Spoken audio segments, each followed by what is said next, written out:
Hello, everyone. Welcome to the Queers of Time podcast. I'm Matt. I'm James. I'm Camille. And I'm Kat.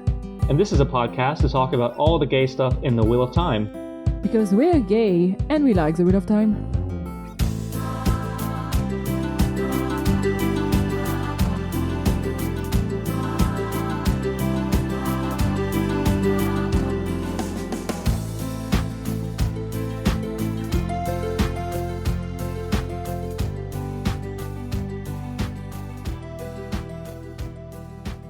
And as always, thank you to all feral venator of Surains, Lurks, Charlie, Morshadi, and John. Thank you very much for the support. Yes, thank you as always. And today is sort of a chaos episode with just me, Matt, and Camille, since James and Kat are about to embark on a very long Rings of Power review streak. So Camille and I thought we would just chat today about random things that interest or irk us. Yeah, and the funny thing is that this episode probably going to come up after all of the Ring of Power episode. Yeah. But might as well have a little bit of a backlog in case things happened. And yeah, I guess it's a good opportunity to be a bit chaotic. I still don't know how to say that word. I know. And there was especially a topic that Matt especially really wanted to rant about when we were talking about what we could do for this episode, and that is the upcoming adaptation of The Picture of Dorian Gray by Netflix. Yes, I have so many thoughts about this. So, for those of you that don't know, The Picture of Dorian Gray is a novel by the Irish novelist and playwright Oscar Wilde, who has always been the subject of a de-queering and sort of straight-washing type of treatment in media. He's also responsible for The Importance of Being Earnest, which is it's a hilarious play. For something that was written so long ago, the humor is still very present and relevant, I guess. But The Picture of Dorian Gray is a gothic horror novel about a man named Dorian Gray who has a artist friend named Basil. The word is basil in English for the herb, but since we're talking about a character whose name is Basil in the UK, I guess that's how it's pronounced over there, so I will say Basil, even though it's weird. But anyways, he paints a portrait of Dorian, and the portrait ages and sort of takes on the evil and the hedonistic results of Dorian's behavior. So Dorian just sort of descends into this debauchery, hedonistic sort of lifestyle and preserves his youth and beauty while the portrait becomes uglier and uglier. And I won't spoil the end of the novel, but so there's two versions. So it was an 1891 novel, and it was censored because Basil's feelings for Dorian were way too explicitly romantic / homoerotic, and it was just not acceptable in that day and age. So there was a censored version, and the uncensored version is now available, and you can see that there's no doubt at all that it is a queer novel. And Oscar Wilde himself was pansexual or bisexual. There's really no use in trying to impose modern labels on someone who's been dead for over a century, but he was queer, which is an appropriate label, because he was married, but also he had many dalliances with men and was the subject of a obscenity trial, for which ultimately ruined his life. He was very successful and popular, and the literary establishment and the political establishment basically did a character assassination via coming after him for obscenity charges for having sex with men, and that ultimately led to his imprisonment, and he never recovered from that, and he died. I forgot what year he died, but maybe 1900? I don't know. Yes, 1900 at 46. Yes. I took some notes in preparation because I have not read the Picture of Dorian Gray. I'm going to keep saying the portrait because in French it's a picture is a portrait. But it's a Picture of Dorian Gray. That's fine. I mean, it's pretty much the same. And so from my understanding, the book itself was heavily used in his trial, which is kind of also like the trial, like the circumstances of the trial itself are like a bit unusual because so after the book came out, what's his name again? Lord Alfred Douglas, who had read the book and liked the book, end up having a relationship with Oscar Wilde. And it's the father of that lord that hates this relationship. And Wilde first tried to take him to court for libel, which did not work out. And as a result, the Marquess of Queensberry, who is Lord Alfred Douglas' father, took Wilde to court for indecency, like gross indecency. And the first version of the novel especially, what the fuck is in my garden? Was it a fox? Anyways, that was huge. I am not aware of what is in your garden. But yes, Alfred Douglas's story is a very sad one because he ended up saying, "Oh no, I'm heterosexual" later on in life. Like he ended up repressing everything about himself. And before the court, like before the trial, it was pretty much known that like Wilde was queer, and it was kind of accepted in the Victorian society as long as it was not like, as long as it was kind of private, or as long as it wasn't causing any trouble. And when the trial happened, pretty much all of his friends and everyone he knew put some distance between themselves and Wilde to ensure they would not go through the same thing. And it basically ruins his life.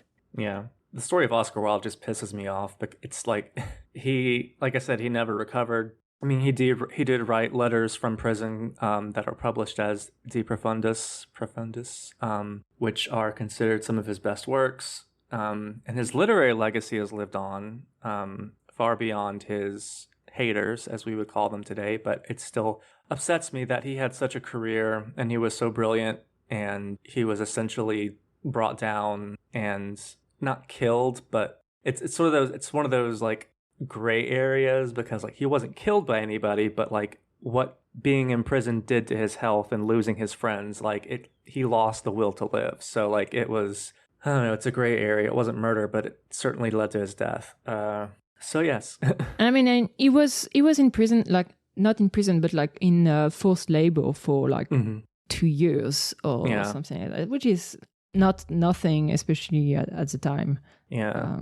So anyway, so like this is where I'm coming from, and I did not do any reading or research before this. I'm just trying to pull what I remember, because I recently read The Importance of Being Earnest, which is not an explicitly gay work. However, it is about two city men who lead double lives because Ernest, the main character, is in love with, I believe, his friend's niece, Cecily, I think. And he essentially is making up an identity in the city and an identity in the country so he can have it both ways. And hijinks and ridiculousness ensue. It's hilarious. It's like one of the funniest things that you'll ever see or read. But it has been given a queer reading because, you know, queer people often have to have a double life of some sort. And if I had read the play more recently, I would be able to like better present that, I guess, to listeners. But all that's to say that Oscar Wilde was a queer writer who wrote queer themes explicitly and implicitly, and Netflix has decided to adapt The Picture of Dorian Gray and make Dorian and Basil, who was in love with him, brothers, which... Yeah, I don't even know what I'm more scared of, that they completely remove the romance aspect, or that they keep the romance aspect and make it just creepy as fuck. Like even more, because like The Picture of Dorian Gray, it's a creepy book in general. I mean, it's a gothic horror book. It's not an happy ending. It's not centers on. It doesn't like. There's homoerotic subtext, but it's also not centered on that, because like the point of the book seems to be more about like Dorian scenes which are not about like the erotic part. It's about his cruelty. It's about his debauchery, like the vanity, and it just I don't know. It feels weird to just say, "Oh, they're gonna be brother," and Yeah. I don't know. Is it just to not get a creepy queer protagonist, or is it to, I don't know, to make it even creepier by having some queer brotherly love? I don't know. That's weird. Either way, it's uncomfortable. Like, Yeah, and it's just disrespectful in a way. Like, yes.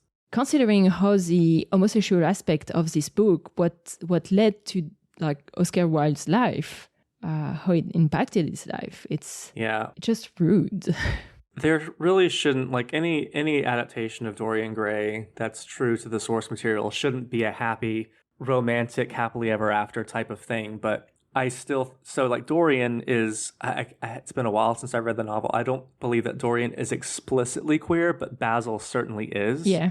And if they kept that, then they're keeping a brother having like erotic and sexual feelings for his brother. And spoiler alert, this is a 100-plus-year-old novel, so you don't really get, 130-year-old novel. So, spoiler alert, Basil dies, Dorian kills him. So if they keep that aspect, that's just even, like, it's even more troubling because, like, obviously the novel was written before Bury Your Gaze became a thing. And a straight well, not straight, but a more faithful adaptation would still involve Basil dying, but to add that extra layer of, it's incest as well as being gay, it just like adds another layer of grossness that I don't know. It's disgusting. It's upsetting. I hope it fails. I hope that the adaptation either doesn't happen or gets enough backlash.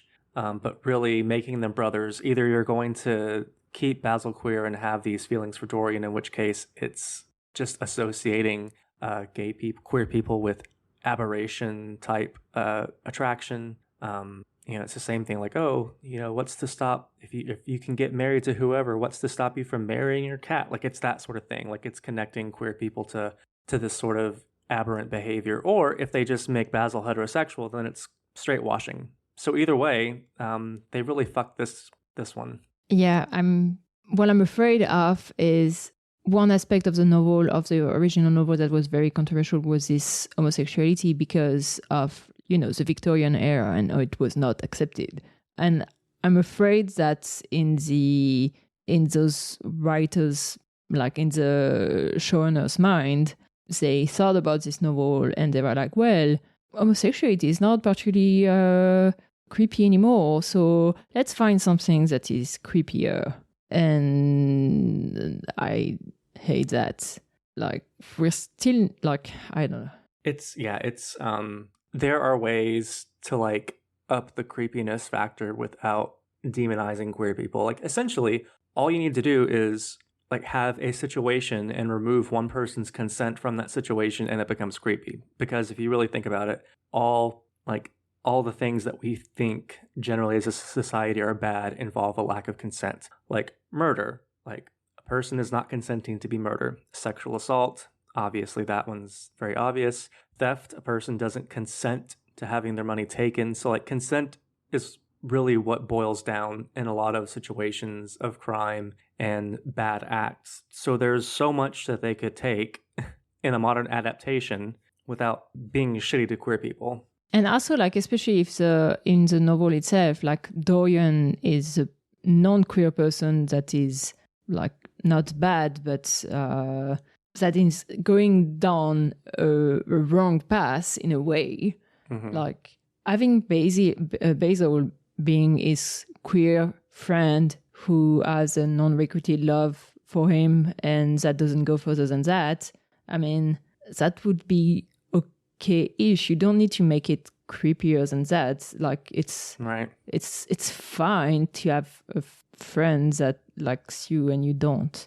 I don't know. Yeah, I think it's okay. Like when we're adapting, or when someone is adapting an older an older story that may have well-worn tropes like the Bury Your Gaze thing. I think it's okay to adapt that and to preserve the original because it allows for us to have conversations about, what makes this dynamic creepy, what makes it work as a gothic horror novel. And also, like, just I I don't like bury your gays tropes, but like we have so much happy and uplifting queer media these days that I don't think it's necessarily bad if we have something like an accurate adaptation of Dorian Gray that takes that more painful angle of a story.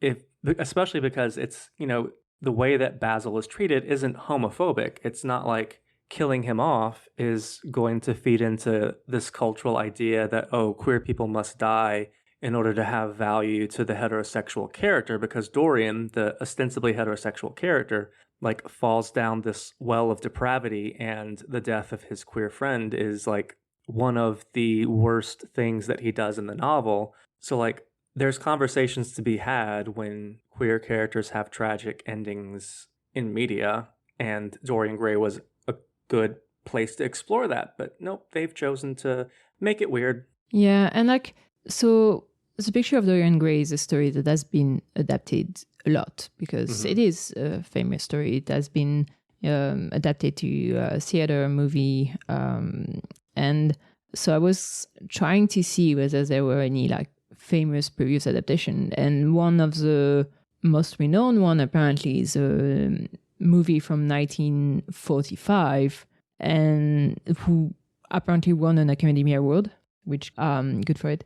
And still that movie in 1945 still tried to hint at homosexuality despite being like done in the middle of the Hays Code. So it's like there's not even an excuse to not do those queer subtext. Like even back then, people were able to do that. Oh Lord, we could have a whole episode on the Hays Code. Oh yeah, that would be actually a very interesting episode. And one thing I saw that this discussion is making me think about is that it's a TV show for Netflix. And one consistent thing that we've seen during the past few years with Netflix and other big streaming platform and other like big TV in general, like cable TV and this kind of thing, is that since nowadays no one is willing to take a risk on new stories, everyone is trying to redo old stories, but with a twist. And so sick of it. It really feels like maybe the two person who are doing this show, who apparently are two sisters, maybe they have a genuinely nice idea, but since nobody is willing to handle like novel ideas or original ideas anymore, you have to package it into, oh, this is a twist on that old story that everyone knows about. Yeah, no, that's just a wider problem with It's also publishing, like publishing and movies and TV shows. I mean, look at one of the biggest, like two of the biggest properties right now are Game of Thrones and Walking Dead. We cannot let those zombies and those dragons die. Like, it's not enough that we let them end. I saw Lord of the Rings. Like, there's literally Ring of Power coming out tomorrow. Yeah, also Lord of the Rings. Yeah. Harry Potter is getting a TV adaptation as well. Which that thing should, like, can we just let Harry Potter die, please? Let us go into an alternate reality for one moment. Let us go to an alternate reality where J.K. Rowling is a huge trans rights activist. I still would be fucking sick of Harry Potter because, oh my god, it has been in the cultural zeitgeist so long. It has theme parks, it has spin-offs, it has a shitty play called The Cursed Child, but it should be called The Cursed Play because it's really one of the worst things I've ever read. Okay, I will say, Sue, the play is not great, but the visual is pretty nice on the set. That's fair. I have never seen it. I'm only going off of the screenplay, which I read. Yes, that one wasn't great. And I thought it was horrible. We've had, like, I don't care. Like, this is apart from J.K. Rowling being awful. Everything about Marvel and Star Wars and everything. It's always like, how many movie and TV show did we got with like Marvel? Exactly. Like Marvel were actually very great at straight washing because the number of queer characters they have in comic books that they never make queer in those movies and TV show. Like, I'm still pissed off about like Valkyrie or Deadpool, who apparently still apparently he's only bi when it's to make fun of bisexuality or something like that. Yeah. No, Marvel is a creatively bankrupt media property. And I'm sorry if listeners like Marvel. If you like Marvel, keep watching it. You do you, that's fine. But we have had how many other phases since Endgame? Like, I used to love Spider-Man. I'm just going to go on a rant. I used to love Spider-Man, but I tried watching the most recent Spider-Man movie with Tom Holland, who I think is a really good actor. I love Tom Holland. I think his best role is in, oh my gosh, what's it called? It is a movie about the 2004 tsunami that devastated Southeast Asia. And Tom Holland plays a survivor, and he's that's one of his youngest roles. But like, anyways, like, I love Spider-Man, I love Tom Holland. I cannot follow those movies because there's so many, oh, wink, wink, here's a nod to this other movie in the MCU. The Impossible. The Impossible, yes, The Impossible. Such a good movie. Also has Ewan McGregor and Emily Blunt in it. It's very heartbreaking, but it's a good movie. But like, there is no such thing as a standalone Marvel property. They all have to connect with each other. They all have to be cleverly winking at the audience and calling back references. And now we have Robert Downey Jr. as Doctor Doom, which I haven't watched a Marvel movie in a long time, but that wasn't he Iron Man? Was he not literally Iron Man? And this is the same universe, and he's going to be Doctor Doom now? I don't know. It's irritating. And you're right. You know, in publishing, so many books that I'm seeing from debut authors, like, oh, it's a twist on this Shakespeare, or it's a twist on this fairy tale, or it's a twist on this story that just recently came into the public domain, like The Great Gatsby. Like, are we ever, as a society, going to like be interested in original ideas anymore, or are we just going to like constantly be fed like fast food media? I think sometimes there is original ideas. Oh, yeah. But it's, in order to market it, you have to package it into something that people knows. Yeah. So, because every book, every story, every movie will have some inspiration, and often it's a combination of inspiration. Yeah. I mean, there is no such thing as an original story. Yeah. But like, there's a difference between, okay, say The Lion King, which is loosely based on, or it used Shakespeare's Hamlet as... Yeah, Hamlet, I was about to say. Yeah, as a springboard, but there's so much original to The Lion King that it has become its own thing. Like, yeah, The Lion King isn't marketed as, oh, it's a retelling of Hamlet. No, it's just like, it uses the bones of Hamlet to construct its own story. Yeah. As opposed to yet another Marvel adaptation of some property that they haven't milked dry already. Anyways. Yeah.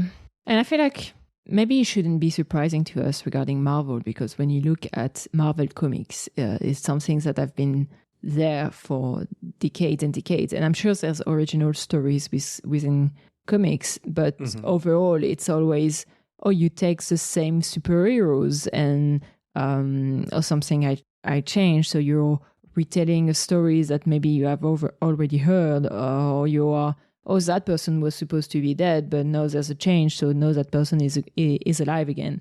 So it's all of what we are seeing with Marvel movie and Marvel TV show right now. It's kind of true in comics too, but I don't think it goes that well with movie and TV show. Yeah. It's cheaper to produce an issue of like The Amazing Spider-Man than it is to produce an episode of whatever show they're having on Disney Plus at this point. I used to love comics. And like, yeah, Fantastic Four and Spider-Man and other Marvel properties would like refer to each other and have crossovers, but you could pick up a Spider-Man comic and like understand what's happening without having to refer to this other comic that they published 2 years ago. I don't know. Yeah, I was reading quite a lot of comics when I was in the US. I've mostly stopped since moving to the UK, because in the US it's very easy to find a comic bookstore that publish like weekly, monthly issues and this kind of thing. It's not that common in the UK, so you're gonna have to wait until it's you get the full paperback thing. It's not a paperback, but that's fine. But yeah, I mean, when I started, I didn't even know where to start, and I could pick like the first issue of a new series, and that would make sense, and that's it. And when they would be Easter egg about something, usually they would make a note like, see, this issue, like this series issue number 3 or something like that. And it would happen like once in a while, and that's it. And yeah, that's one of the reasons why I haven't watched a Marvel movie or TV show in a long time, is that it feels like most of them are connected and a few are not, but it's so hard not to figure out which one are and which one are not. Mm-hmm. And also there's just too much of them. I've watched enough superhero for a bit. Yeah, I remember like back when, I think the first superhero movie that I remember seeing in theaters was Batman Forever, with Jim Carrey as the Riddler and Tommy Lee Jones as Two-Face. But like I remember a day when comic book adaptations were like very far and few between. And then Spider-Man with Tobey Maguire came out, and then Batman Begins came out in 2005, and we started having more and more superhero movies, and I thought this was awesome. And I still think it's awesome that a part of culture that was previously consigned to just comics has blossomed into this whole media franchise. But it's come to the point where like it's impossible to enjoy one without having to refer to another. Like I watched this Spider-Man movie, and at the beginning they're talking about something called a snap, which I know because of being constantly inundated with MCU stuff has to do with Thanos. I don't give a fuck about Thanos. I don't give a fuck about the Avengers or Iron Man. I don't give a fuck about any of these people. I'm here for Spider-Man. But I have to watch this exposition about some event in another movie, and it's just, it's annoying. And don't get me started on Disney's live action adaptations, because, oh my God. Yes, they're really running out of ideas. And there's also like, they also want to push out so much content constantly, like so much, it's not really content, because content feels like content creator, and that's not really what I'm talking about. I'm talking about like movies and shows and this kind of thing. Because I mean, one of the reasons why is because since Disney Plus has its own platform, they have to put something new on it, something exclusive on it. And since big things they have are like Marvel and Star Wars, that's what they're putting out constantly. Apparently, it's not even enough to renew a Star Wars show about someone that isn't a Skywalker, but that's another issue. And it's just that, but find new ideas, talk about something else. Don't you have anything else other than that? Like, I don't know. There is an argument to be made that it's content creation. Like, when it comes to the point when you're just pushing out content constantly and it starts to all feel the same, there's nothing new, nothing deep, nothing daring about the movies that they're pushing, it kind of does become content creation. It ceases to be art.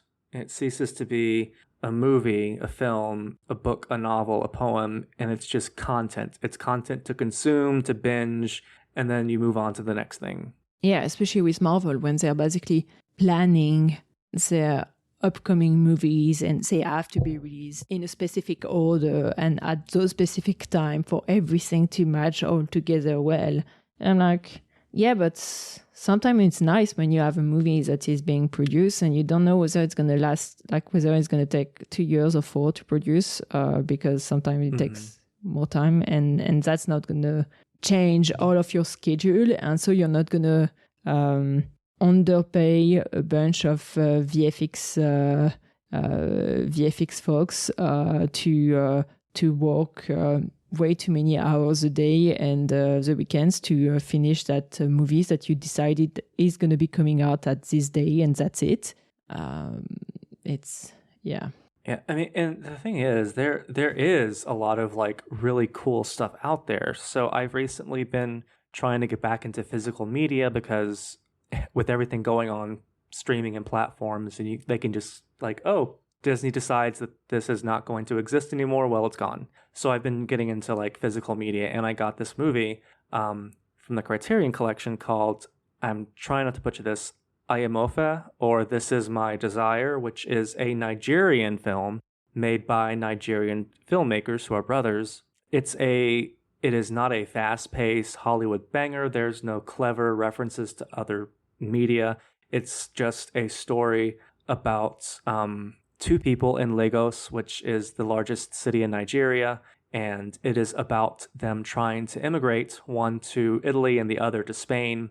And it's it's like an immigrant story, but it's about where immigrants come from and how difficult it is for people in some countries to immigrate. And these two characters don't know each other, but their lives intersect. One is a factory worker technician, and the other is a beauty salon worker. And it's a very heartbreaking movie that doesn't have a tidy bow at the end.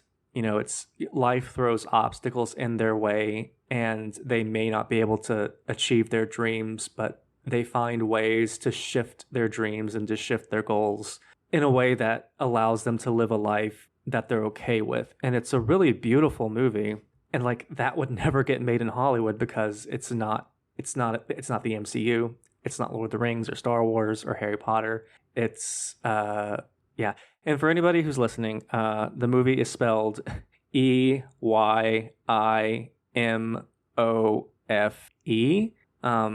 It is I'll say again, it is not a fast-paced story. There's a lot of quiet moments. It is a very visual film. It's very heartbreaking in places, but it's worth the watch. If you want to see something original from a non-Western perspective, it's not queer at all, because Nigeria is not a very queer-friendly country, let's be real. It's extremely dangerous for queer people there, but it's very worth it. It's very worth it. Apparently here it's available on Prime Video, or maybe with a subscription. I don't know.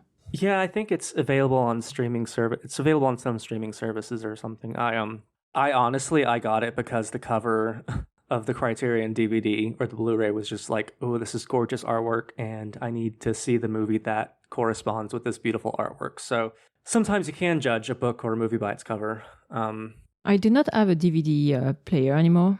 I mean, I've never had one, but I should get one somewhere, because I kind of miss just going to buy a movie for the evening or something like that, or just renting a movie and just going through the cover of the movie and then looking at the description in the back and this kind of thing, because it's not something you can do anymore. Nowadays you're just on streaming services, you're just kind of scrolling to see whether they are suggesting you something nice. Most of the time it doesn't work well. Same. And also it kind of push to always consume the same thing. Mm-hmm. An algorithm. Yeah. Meanwhile, when you can random browsing in a store, sometimes you pick up something you probably wouldn't have watched otherwise. Yeah. One thing I like about the Criterion collection, and I don't know if it's the same for the Criterion channel, which is their streaming service, but their Blu-rays come with booklets with essays about the movie, and the disc itself has a lot of extra content. So you get interviews, documentaries, behind the scenes, sometimes other extra stuff like trailers. It's I remember when that was the norm. Oh, I miss that. Which is why I love Criterion so much, because they've not stopped. You can get a DVD or a Blu-ray from them, and you get so much extra stuff if you're interested in watching that extra stuff. But anyways. Yep. Do we have anything else we would like to chat about? I think we've mostly ranted about the state of media today and of entertainment in general, yeah, and how straight washing is still sucks. Please stop. Yeah, stop doing it. Yeah, I mean, if that's it for today, thank you very much for listening to this episode of The Queers of Time. As always, you can find us on Twitter, Tumblr. We have Discord that is quite active. And if you want to support us, we have a Patreon. And we always appreciate the support there. Thank you. And yes, that's it. Thank you very much. Bye. Bye. Thank you all for listening. This was Queers of Time, a Wheel of Time podcast. The music is Dance of the Witches by Julius H.